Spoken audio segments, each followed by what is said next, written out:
So I got an engine misfire. I don't know if we can see that. You can see it shaking. Got at least one misfire. I've already looked at the vehicle. I've already determined the failure. I'm just going to go back over what I did. So I determined which cylinder's misfiring by disconnecting the ignition coils one by one. This is cylinder 2. And it gets worse. It gets worse when I disconnect this cylinder. So the problem's not this one. I disconnect cylinder 4. Nothing changes at all. So cylinder 4 is misfiring. Okay. So I shut the engine down. Disconnected cylinder 4 spark plug wire from the spark plug. I'm going to add a grounded test wire on that plug. They're leaving a small gap because I want the spark to jump that gap.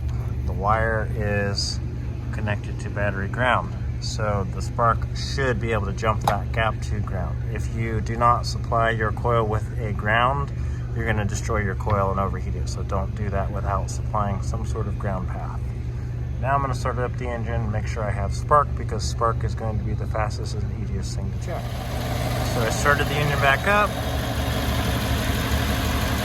No spark at all, nothing.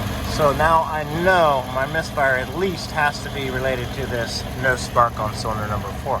Okay, let's see if I can do this one-handed. Disconnect that, just leave it. Disconnect that, leave it. Disconnect the coils. What we're going to do is we're going to swap these two coils. Okay.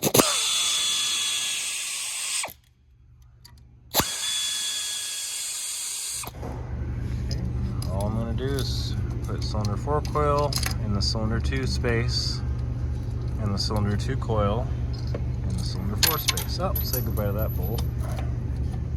Okay, don't even need to tighten the bolts down. This is a temporary swap them out kind of test. Gonna connect cylinder 2 to the coil. Where's the other end of the cylinder 4 wire?